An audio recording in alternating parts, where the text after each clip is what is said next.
हमारे पूज्य गुरुदेव श्री पहाड़ी बाबा महाराज जिनकी कृपा से हमें ये साधु का स्वरूप प्राप्त हुआ, बड़े अद्भुत महापुरुष थे पूज्य सदगुरुदेव श्री पहाड़ी बाबा महाराज। बड़े दीर्घजीवी थे, लंबी आयु उन्होंने प्राप्त की। अनुमान है कि लगभग 125 से 130 वर्ष की आयु तक वे स्वस्थ विराजमान रहे। और वो कहते भी थे कि बच्चा, जब तक नहीं चाहूंगा नहीं मरूंगा, और जिस क्षण चाह लूंगा उसी क्षण चल दूंगा। ऐसे थे वो। कहते थे कि मैं मृत्यु के अधीन नहीं हूं, मृत्यु हमारे अधीन है। जब हम मरना चाहेंगे तो मरेंगे, नहीं मरना चाहेंगे तो नहीं मरेंगे। और ऐसा ही हुआ, ऐसे ही गए वो। तो महाराज जी अपने जीवन की बात बताते थे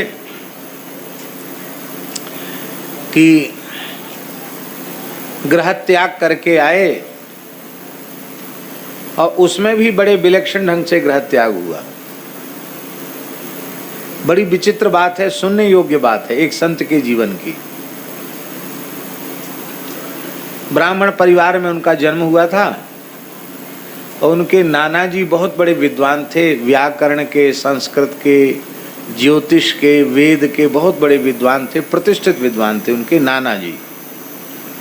तो समय से यज्ञोपवीत हुआ, और नाना जी के पास कुछ पढ़ते लिखते भी थे, ज्योतिष भी पढ़ते थे, थोड़ा व्याकरण भी पढ़ते थे। 15-16 साल की उम्र के होंगे। गांव में कीर्तन हो रहा था मंदिर में, और एक दिन की बात, कोई रात की बात नहीं है, दिन की, माने दिन के 4 बज रहे होंगे ऐसा समझ। ठंडी का समय था, तो धूप में बैठ के लोग कीर्तन कर रहे थे गांव के मंदिर के आंगन में। और ये 15-16 साल के बालक ही होते हैं, तो ये वहां पहले तो थोड़ा खेल कूदते रहे, बाद में लेट गए, वहीं सो गए। तो एक भयंकर नाग आया, विषधर नाग, और नाग आकर इनके पेट पर कुंडली मार के बैठ गया। तो नाग का ठंडा ठंडा स्पर्श, और जब इन्होंने खोले नेत्र तो देखा कि ओ इतना बड़ा फण फैलाए हुए नाग बैठा है। बोल ही नहीं पाए कुछ भी, मुंह से आवाज नहीं निकली डर के मारे। और जहां धौंकनी चलती है ना, यहाँ वो जीभ से चाटे, फण नीचे कर जीभ से चाटे, जहां धौंकनी चलती है यहाँ। और कहते कि उस सर्प को, नाग को देख करके, कहते हमारे शरीर के पिताजी ही कीर्तन करा रहे थे हारमोनियम बजा के, वो गाना बजाना जानते थे। तो बोले वो भी भाग खड़े हुए, और मंदिर का पुजारी भी भाग गया। एक आदमी मंदिर के चौक में नहीं बचा, सब भाग गए। केवल मैं, बाहर से लोग हल्ला मचा रहे थे, भीतर कोई नहीं था, सर्प नाग के डर के मारे। अब वो नाग जो है वो यहाँ जहाँ धौंकनी चलती है वहाँ जीभ से चाटे। तो बोले मैं बोल तो कुछ पाया नहीं, पर आंख उठा के मैंने देखा कि सब बाहर खड़े हैं, भीतर तो पास में कोई नहीं है। तो हमारे मन में सहसा क्या भाव आया कि ये नाग सर्प देवता नहीं है, ये तो काल है साक्षात, और ये लेने ही आया है। यहाँ धौंकनी चलती यहीं चाट रहा है। और महाराज जी कहते थे कि ओले जैसी ठंडी ठंडी जीभ उसकी, एकदम ठंडी ठंडी जीभ लगे, और लगे बस अब काटेगा ही, अब काटेगा। तो हमारे मन में हुआ कि ये सर्प नहीं है, ये काल है, लेने आया है। देखो ब्राह्मण कुल में जन्म हुआ, और अब कुछ किया तो मुक्ति का साधन तो किया नहीं, और ये काल आ गया लेने के लिए। तो मन ही मन निश्चय किया कि यदि इस काल सर्प से मैं बच जाता हूं तो शेष जीवन श्री रघुनाथ जी के चरणों में समर्पित कर दूंगा।